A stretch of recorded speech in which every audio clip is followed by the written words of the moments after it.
ఈ విశ్వంలో శక్తి అనే పదం వినగానే మనకు ముందుగా గుర్తొచ్చే రెండు మహా వ్యక్తులు రావణుడు మరియు హనుమంతుడు. ఒకరు త్రిలోక విజేత, 10 తలలతో అపారమైన తపస్సు చేసి బ్రహ్మ వరాలను పొందిన రాక్షస చక్రవర్తి. మరొకరు వానర రూపంలో ఉన్నప్పటికీ దేవతలందరి వరాలతో అపారమైన బలం, జ్ఞానం, వినయం కలిగిన పరమభక్తుడు. అయితే వీరిలో ఎవరు గొప్పవారు? ముందుగా ఆ రావణుడి కథతో ప్రారంభిద్దాం. రావణుడు విశ్రావసు మహర్షి మరియు కైకసి సంతానంగా జన్మించాడు. అతని బాల్యం నుంచే అతనిలో అసాధారణమైన ప్రతిభ కనిపించింది. శాస్త్రజ్ఞానం, సంగీతం, ఆయుధ విద్య, యుద్ధ కళ అన్నింటిలోనూ అతను ప్రావీణ్యం సంపాదించాడు.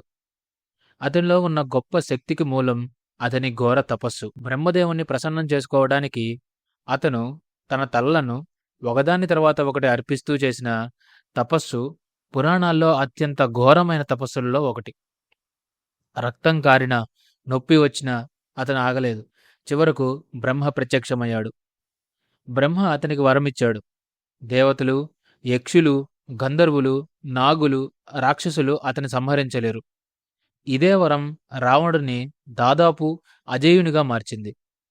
కానీ గమనించండి, అతను మనుషులను, వానరులను లెక్క చేయలేదు. ఇదే అతని అహంకారానికి మొదటి బీజం. త్రిలోకాల్లో అతని పరాక్రమం వ్యాపించింది. ఇంద్రలోకాన్ని జయించాడు. దేవతలను బంధించాడు. దేవలోకం వణికింది. కైలాసాన్ని లేపడానికి ప్రయత్నించాడు. శివుడు తన పాదంతో అతన్ని నొక్కాడు.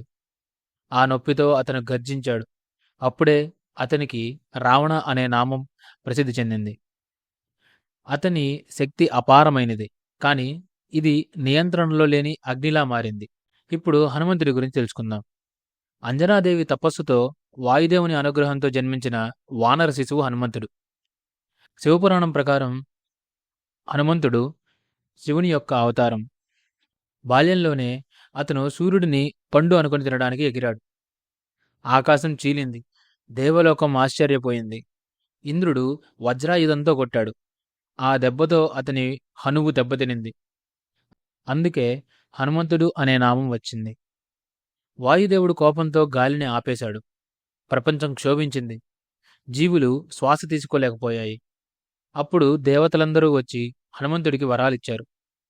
బ్రహ్మ, ఇంద్ర, అగ్ని, వరుణ, యమ వీరందరూ కలిసి వరాలను హనుమంతుడికి ఇచ్చారు. అతను దాదాపు అజేయుడయ్యాడు. కానీ అతని జీవితంలో ఒక మలుపు వచ్చింది. ఋషులు అతని బాల్య చంచలత్వాన్ని చూసి శాపమిచ్చారు. నీ శక్తిని నీవు మర్చిపోతావు. ఎవరైనా గుర్తు చేస్తేనే నీ బలం జాగృతమవుతుంది. ఇదే కారణంగా సముద్ర లంఘనానికి ముందు జాంబవంతుడు అతనికి తన శక్తిని గుర్తు చేశాడు.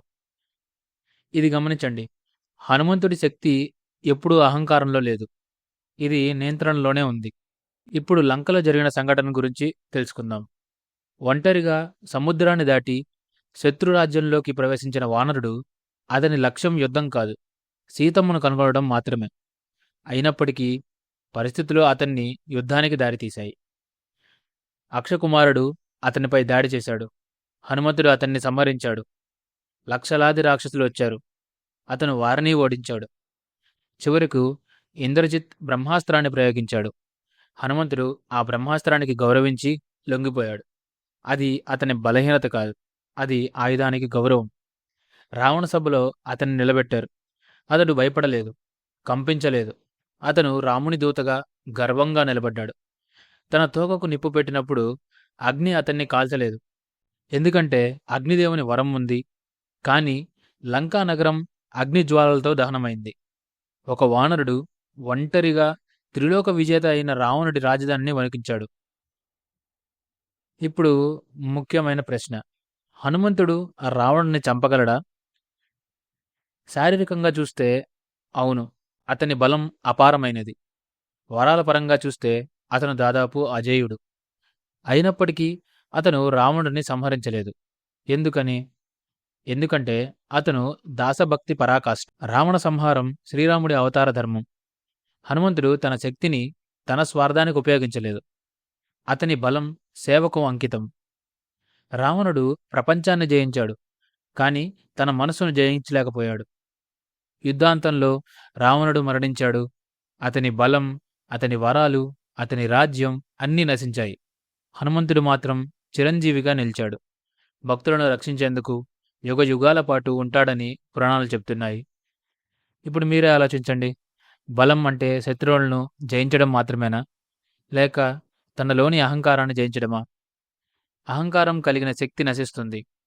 భక్తి కలిగిన శక్తి చిరస్థాయి. రావణుడు శక్తివంతుడు, కానీ హనుమంతుడు మహాశక్తివంతుడు. రామలక్ష్మణ సీత హనుమానికి జై. ఇంతటితో ఈ వీడియో సమాప్తం. మళ్ళీ మరి ఒక వీడియోలో కలుసుకుందాం.